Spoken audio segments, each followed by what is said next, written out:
Good morning, fifth graders. Today we are going to do another lesson from the Smithsonian water study that we've been working on. And we're going to talk about water pollution and water treatment, which is something that you guys have been bringing up to me as a problem with water, that there could be chemicals and pollution in it, and how do we get that clean? So we're going to talk more about that today. So just some things to start thinking about. Agriculture is farming. So what is agriculture's impact on humans? You guys have any ideas on what kind of impact agriculture has? You're probably thinking of some good impacts and maybe some negative impacts too. Agriculture produces crops and livestock, and it sometimes uses fertilizers. So we need crops and livestock because that's where we get our food from. But when farmers are growing things and raising livestock, they use something called fertilizers, which you guys know provides nutrients to those crops. And where do you think the fertilizer eventually ends up?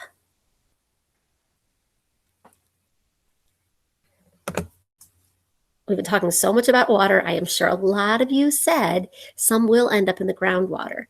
So when they fertilize the crops, some of the fertilizers are absorbed by the plant's roots, and the plants need that fertilizer to grow strong. We learned that in our third grade plant unit, but some of the fertilizer will end up in the groundwater. And do you guys remember who uses that groundwater? Yes, of course, people for drinking, watering crops, and feeding animals.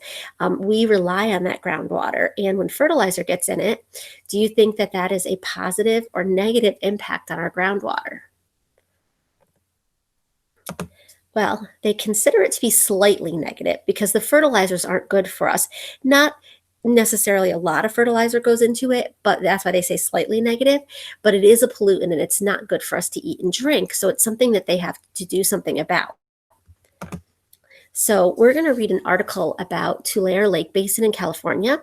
And as I read this to you, I want you to think about what components of Earth systems are impacted by the problem with the Tulare Lake Basin drinking water problem. So when you're thinking about components, I want you to think about how is it affecting the hydrosphere, the geosphere, the biosphere, and the atmosphere? Is it affecting any of those different components that we learned about last week? And if so, how is it affecting them? So let's take a look at that article. Thirsty for clean water. I am a farmer living in the Tulare Lake Basin area of California. I am concerned about the water quality in this area, and I'm hoping that as a community, we can find a solution. A lake basin is an area of land in which the water drains into a lake. You may think that we could get our drinking water from Tulare Lake. However, the lake dried up many years ago. Consequently, we get most of our drinking water from the ground. Like myself, many people in the Tulare Lake Basin area work as farmers. In order to help our plants grow better, we use fertilizers. We also raise animals, and those animals create waste. Rain, snow, and runoff carry the fertilizers and animal waste to the groundwater.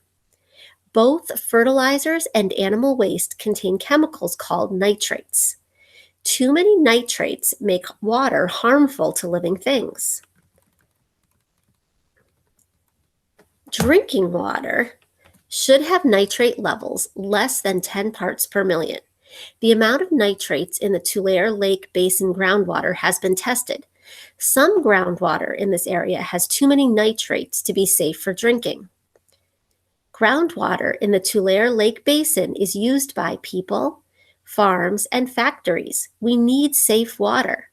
We could get water delivered from another area.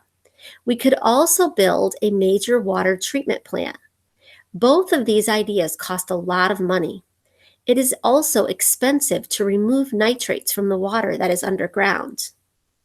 One possible solution is to pump water to the surface first, then use small treatment systems to treat the water. This is a solution that may not cost that much. As a community, we should work on creating small water treatment systems that successfully clean the water in our area. And this was something written in the newspaper by Clarity R. Wells, who lives in the Tulare Lake Basin area in California. Now, the next thing what we're going to do is, in order to think about what we just read in that article, we're going to draw a diagram. And so what I want you to do is after the directions, I want you to pause this and get a piece of paper and a pencil. And I want you to think about what you heard in the article I just read you. And I want you to draw a model that shows how the components of the Earth system interact to contaminate the drinking water in the Tulare Basin. So on your blank piece of paper, you're going to draw the farm. You're going to draw the crops. You're going to draw, and that would be like the crops are part of the biosphere, but then you're also drawing the land, which is the geosphere. You're going to draw your underground water, and then you're going to draw what's happening, like how is the fertilizer getting to the water, into the groundwater. You're probably going to draw some clouds as part of the atmosphere maybe. So think about the different components and how they all interact with each other. And I want your model, your drawing, to show how the drinking water is getting contaminated. So if you need to go back and listen to the article again, you can rewind and listen again.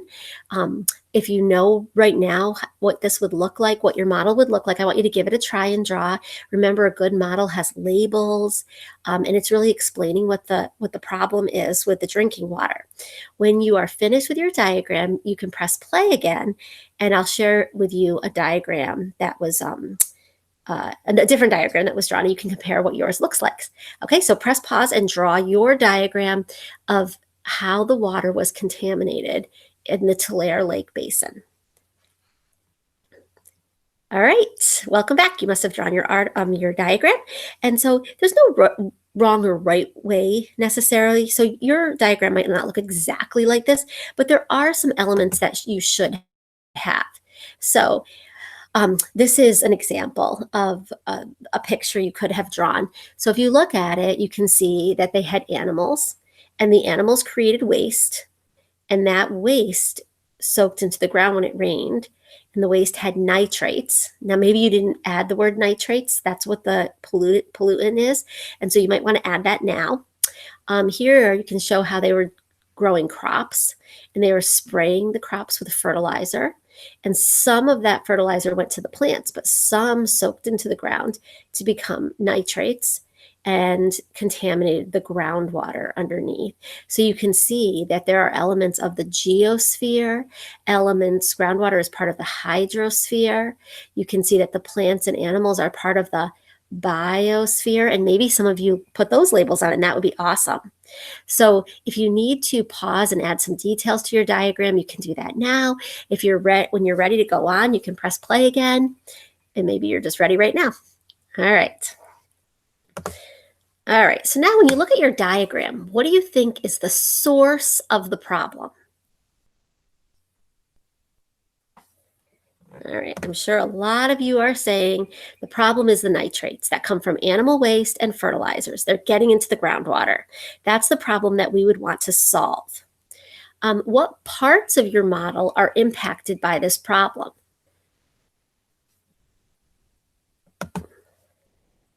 So you might be thinking that all the people and things that use that water are impacted. Anything that you would want to use that groundwater that's been contaminated for is going to be impacted by this problem. Now, what do you think the possible solutions are? And the author of that article mentioned some of them. So think for a minute, think back to the article, think about how you would solve this problem. How could we solve the problem of nitrates from animal waste and fertilizer getting into the groundwater? All right, so you could get groundwater delivered from someplace else. Maybe some of you thought of that.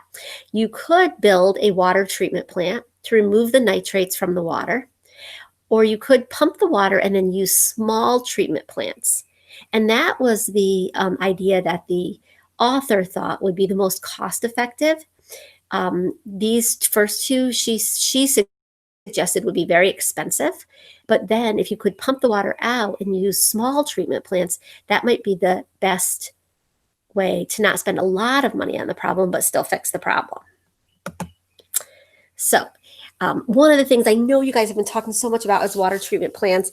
And so I'm going to show you what's inside a water filter. So we're going to watch a quick video. of how you can filter nitrates and other pollutants out of water. Oh, I think I already have this open.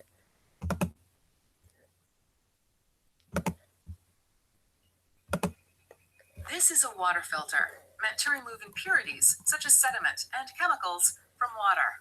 We're going to see how well this water filter treats this contaminated water.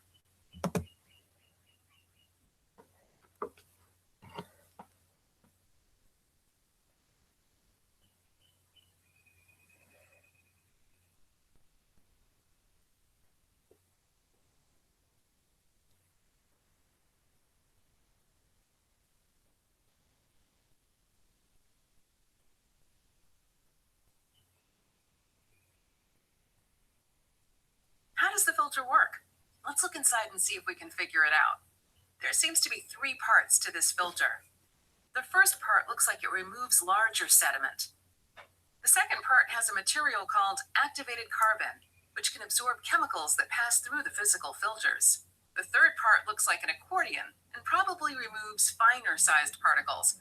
It looks like the air filter found on most furnaces and automobiles.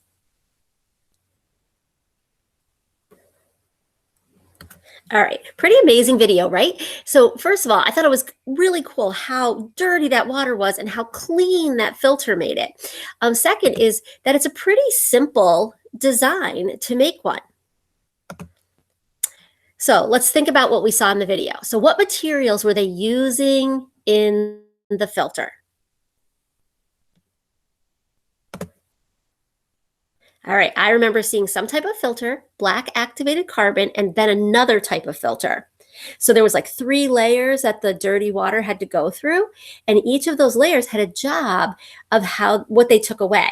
So for example, there was a filter that removed some of the bigger sediment. Then there was that activated carbon that removed some of the chemicals and pollutants. And then there was another type of filter that could remove even smaller little pieces. How many steps did they talk about in the video? All right, if you remember, they had 3 steps to their water treatment process. First step, remove the bigger pieces, remove the pollutants, the chemicals, and then remove the smaller pieces of sediment.